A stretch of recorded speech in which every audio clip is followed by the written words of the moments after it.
So you're not going to believe this, but last week when Gunther won the title and that whole thing happened with R-Truth coming back, I actually did record a video.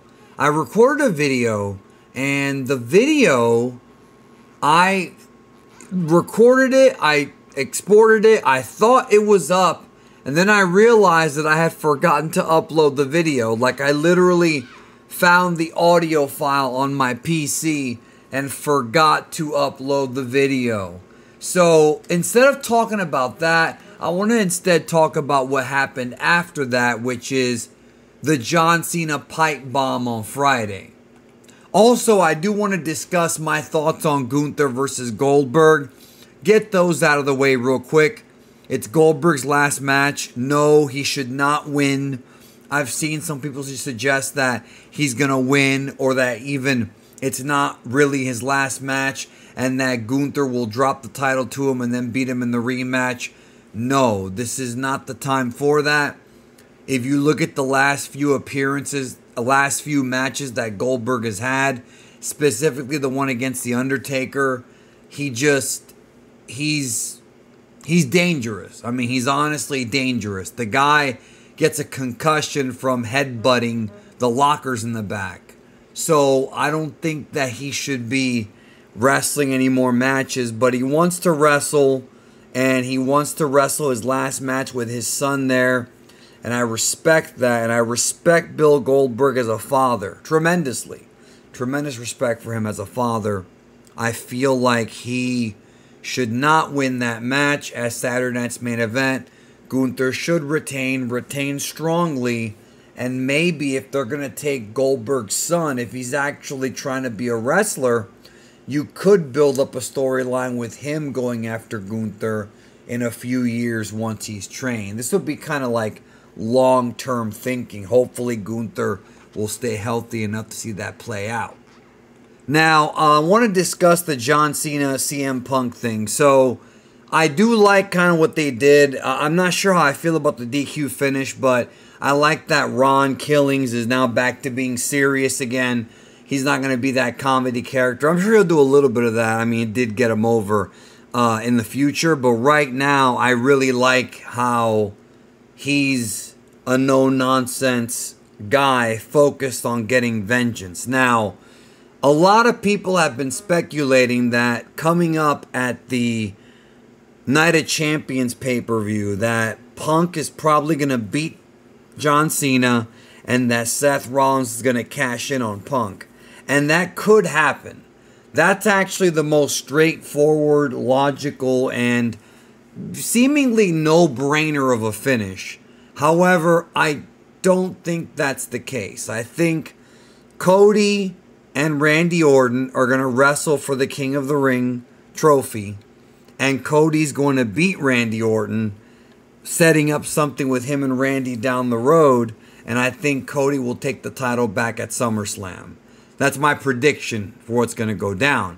So because of that, I don't think that John Cena is going to lose to CM Punk, even though what I don't want is I don't want that same finish of Cena hitting Punk with the belt. You know, oh, he hit him with the championship. The John Cena heel run has been a big disappointment. But what about that pipe bomb promo? Well, the pipe bomb promo was probably the best promo that Cena's cut all year, I would say. Props to John Cena for that. I think that execution-wise, it was great.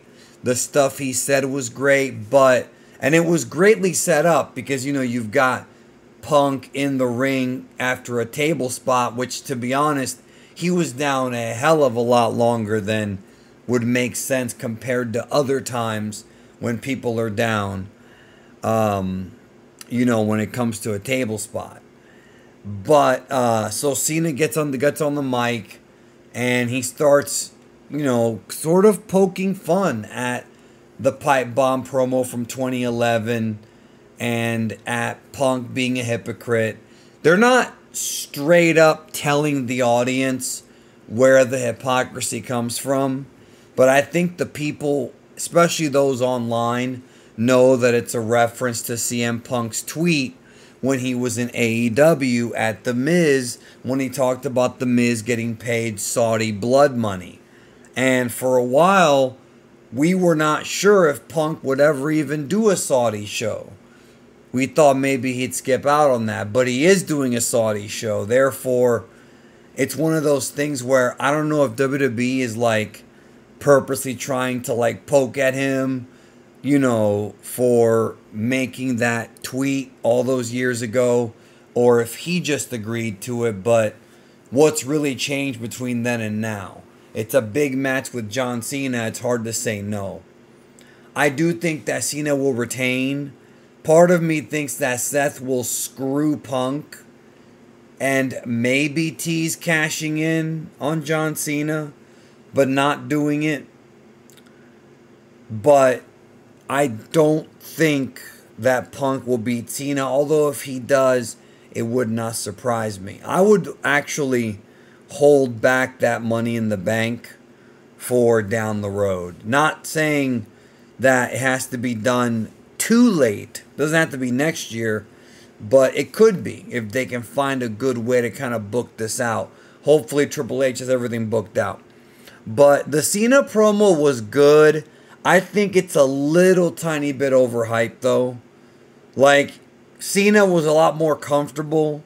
He was able to smile more and really kind of, you know, sort of be a bit more of the playful side of him, like when he's the Peacemaker, except as a heel. And a lot of folks have been breaking down that the fact that he said Claudio Castagnoli, Matt Cardona, and Nick Nemeth. These are three guys that John Cena all has history with, ironically enough. Three guys that were internet darlings back in 2013, 2014 that never really got fully where the fans thought they should have been. And Cena feuded with those guys. I mean, don't forget that ridiculous angle with Cena and Kane and Zack Ryder. Like, oh man, that was bad. And then you've got the Cena Dolph Ziggler feud from early 2013, late 2012. Then you've got Cesaro, who I think actually trained with John Cena. I think they used to lift weights together.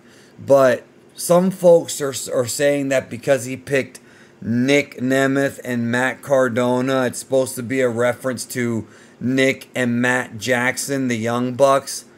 I don't think that's the case. I really don't. A lot of people have been saying that though. So I wonder if maybe they are going to take that now that they have that extra layer and maybe throw it on there. But then where does Claudio come from? As far as we know, Punk has no issue with Claudio at all. That we know of. Like, he's not one of the guys that Punk talked about. If anything, why didn't Cena reference Hangman Adam Page? Because that's the third guy, really. More so than even Kenny Omega. Hangman Adam Page was the guy that started the entire problem with CM Punk, The Elite, and Tony Khan. Now, that's something else, too, that I fully expected John Cena to bring up AEW, and he didn't. And I think that was a good idea because Seth Rollins brought it up in that infamous back and forth promo exchange at the end of the year. He brought it up, but I think by now, bringing up CM Punk and AEW, unless there's a new creative way to do it, it's just not worth doing anymore. It's been done already. Punk has brought it up. Some folks don't even pop for it. Seth brought it up. Drew McIntyre. It's already been a couple years. They should probably let that one go because why keep bringing that up? You know what I mean? Why? It's just, there's no point. Even though it's spicy and gets people talking, there's no point unless Punk wants to maybe play fourth dimensional chess and reference Tony Khan to make Tony Khan make a mistake. I really hope that doesn't happen because Tony Khan has been improving Dynamite. The viewership is slowly going up again, and it's getting more interesting. And a lot of that's not. It is nothing to do with WWE. It's just that AEW's organically getting more interesting, and that's the way it should be. So again, the promo.